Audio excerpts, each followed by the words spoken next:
Well, good morning, everybody. Saturday, April the 4th. It has cooled off a little bit again after a couple of sunny days. We're up to day 10 in straw bale gardening here, and I've already went ahead and fertilized mine this morning. But day 10, the instructions are you need to apply 1 cup of fertilizer, which is a 10-10-10 combo. 10 parts nitrogen, 10 phosphate, 10 potassium. And if you don't have to go out and buy a brand new bag for this.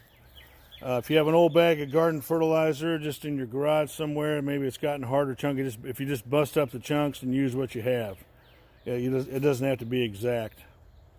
But the main focus here is just to get some phosphorus and potassium into the bales interior, so it starts to break down and penetrate into the root zone.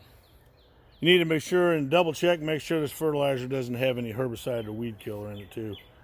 And so that's all you need to do for day 10. Sprinkle it right on top, wash it in. I'm waiting for the rain is supposed to be coming here again this afternoon, like about after lunch in an hour or so.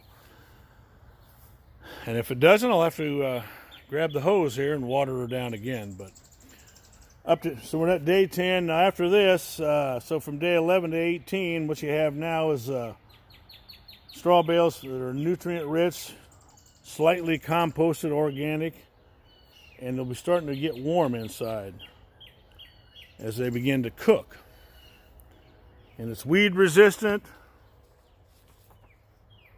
and disease free, and it's full of worms and bacteria, and has a good particle structure, holds plenty of moisture, but it drains pretty rapidly also.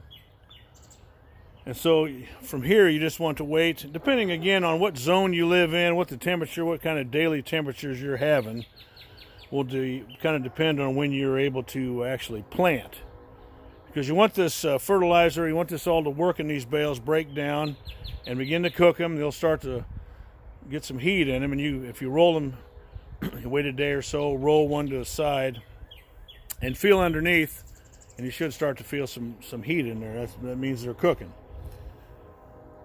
They won't hurt you any, they won't make you sick, anything like that. But you do have to kind of monitor that, because if they get too hot and you plant when they're too hot, it'll actually burn up if you're transplanting plants, it'll burn your root system, burn the plants up. So you got to kind of be conscious of what the temperature is. And so I'm going to do that, or we'll do that for the next few days. And like I said, I'll just be watching mine just to checking for heat. And I'm looking at probably planting about somewhere around the 11th or 12th of April. Should be just about right for here in zone 6.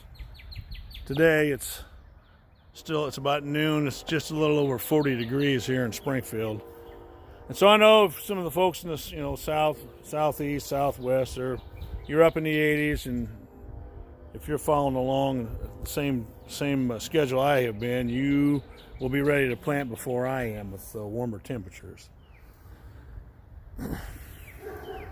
And so that's pretty much it as far as conditioning your bales. The one thing I did forget to touch on, as you can see, I use these old steel hog panels from my days out on the farm raising show pigs, and they make great trellises for your vining plants. Like green beans is what I grow right here, and they are great. Cucumbers on this one. But the point is, if you don't have these, you can construct your own trellis system just by using these like steel T-posts, or even these are actually a smaller, lighter weight. The T-posts work well just the way they've got the notches on them, because you put these in the ground and then you can string like baling wire, some kind of heavy gauge wire across, several strands of that, tighten it up, and they will work as a trellis for your vining plants. That's what I used the first year. They worked okay. I never did really get them tightened up enough, because the one step that I know that I didn't follow was on the top. If you'll take a 2x6 and notch it out and set it right into that notch on these T-posts, and that frames it up and solidifies it quite a bit, and that will make your whole trellis system a little more secure and firm and tight.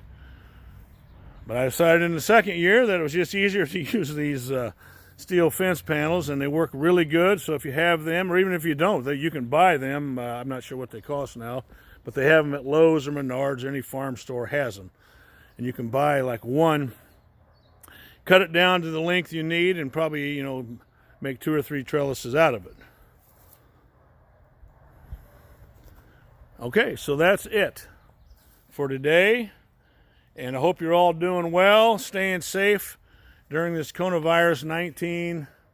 I know we're all, to a certain degree, probably getting cabin fever. I know the kids in my house are just pacing the floor. I mean, I'm pretty content. I can look out my window right here where I got other seeds started in there in those red cups. I can look out and keep an eye on the bales, read a bunch of books, and I'm pretty content for right now. I mean, blessed that we don't have any sickness in our family. We're all doing well, and I hope all of you are too. So until the next one, I'll see you on the next video, and God bless you all, and stay safe. Take care.